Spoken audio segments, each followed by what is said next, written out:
YCP MLC Duvvada Srinivas మరో వివాదంలో చిక్కుకున్నారు. ఏమైందిరా? ఫస్ట్ అయితే ఒక లైక్ కొట్టి పూర్తిగా వీడియోని కంటిన్యూ చేయండి. సో మాధురి గారు ఏంటది అంత చీకట్లో ఉన్నారేంటి? ఏమైంది? వచ్చింది.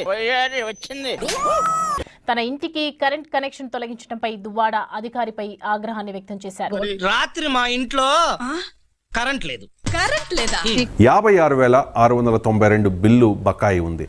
ఇంతకాడికి వచ్చేపోయే నలుగురు దగ్గర ఒంటెలు తాగినా బెటర్ కదరా.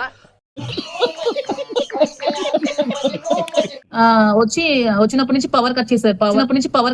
పవర్ కొట్టుకోండి ఇద్దరు కూర్చో జిబ్బ. హైదరాబాద్లో వ్యాపారం పెట్టించి తన ఇంటికి 3 నెలలుగా విద్యుత్ బిల్లులు చెల్లించకుండా బకాయి పెట్టిన దువ్వాడ పవర్ వాటర్ అన్ని కట్ చేశారు. ఇంట్లో పవర్ లేదు, మార్నింగ్ నుంచి వాటర్ లేదు. మరి ఏం చేద్దాం అనుకుంటున్నారు ఇప్పుడు?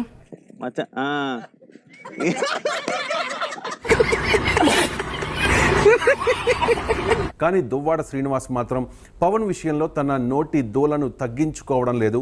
3 పెళ్లిళ్ళు చేసుకున్న వ్యక్తి డిప్యూటీ సీఎం గుండొచ్చు, నేను ఎమ్మెల్సీ ఉండకూడదు. ఈయనేంటో ఇప్పుడు నా మీద పడతాడు. అధికారిపై ఆగ్రహాన్ని వ్యక్తం చేశారు. నా ఇంటికి వచ్చి నువ్వు కట్ చేసావంటే నీకు ఎంత ధైర్యం అబ్బా? నా బ్యాక్గ్రౌండ్ గురించి తెలుసు కదరా నీకు? అప్పుడు తెలియదు కదండి. ఎవరితో పెట్టుకుంటున్నావు నువ్వు?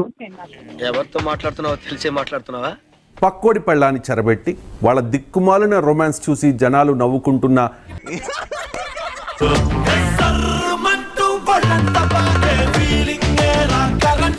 ఎనకొడు కోడు తుపాకి లేకపోయినా లపాకి కావాలన్నా అంట.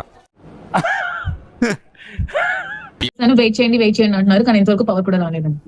నా ఇంటికి వచ్చి ఒక ఎమ్మెల్సీ ఇంటికి వచ్చి నువ్వు కట్ చేసావంటే ఇదిగో కరెంట్ లేంది మీ ఇంట్లో కాదు మీ ఒంట్లో. శ్రీనివాస్ గారు హెల్ప్ ఏం తీసుకోలేదా? ఏం చేస్తాను, ఇలా ఒకదాన్ని ఫైట్ చేసి ఒకదానే ఉన్నాను ఇంట్లో. నేనున్నాను కదా, నేనేదో సాల్వ్ చేస్తాను. కనెక్షన్ తొలగించినందుకు చిందులు తొక్కాడు. ఏదో తెలుగుదేశం వాడు అయి ఉండొచ్చి ఇక్కడ నా ఇంటి మీదకి వచ్చావు. ఎంత ధైర్యం నీకు? నీ ఉద్యోగానికి నరకం చూపెడతాను. వీడికి నరకానికి అన్యాయం చూపించండి రా.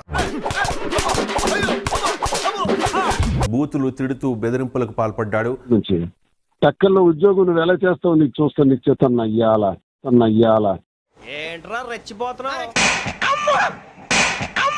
త్వరలో దువ్వాడకు కూడా వల్లభనేని వంశీ, పోసాని, బోరుగడ్డల్లా ట్రీట్మెంట్ స్టార్ట్ అవుతుందని సమాచారం. అరే సాయి, ఇప్పుడు నా పరిస్థితి ఏంట్రా?